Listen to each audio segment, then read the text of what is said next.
Üdvözöljük Önöket az 5. kollégiumi rally nagydíjon. A rally pilóták Ozsárt Attila és Kossos Gábor. Akkor indul a menet. 3. Ja, box utcások, igen. Tajti Péter a nyalókás, és Maros Ferenc a kerékpumpáló. Akkor rézzük a rajtot. 3, 2, 1, rajt! Vigyázz, ugrató!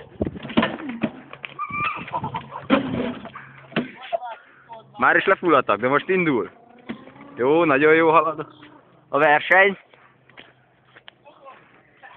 Fákon keresztül mennek, minden keresztül hajtanak, eltűntek a szemünk elől. És hol fognak kijutni? És ott suhannak! A kamera alig bírja venni őket. Iszonyatos sebességgel hajtanak, most jön az első box kiállás.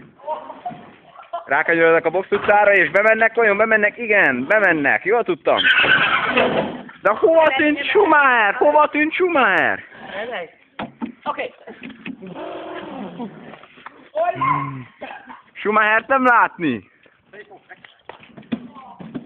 Jobbra vezet a mezőny.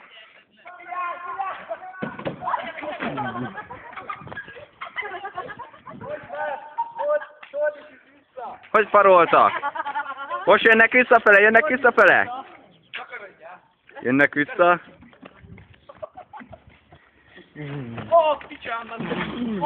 Hopp, hopp.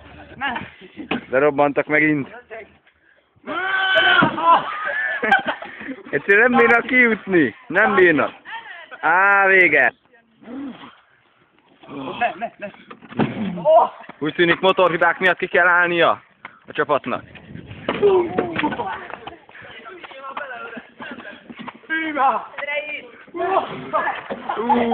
Lejtették!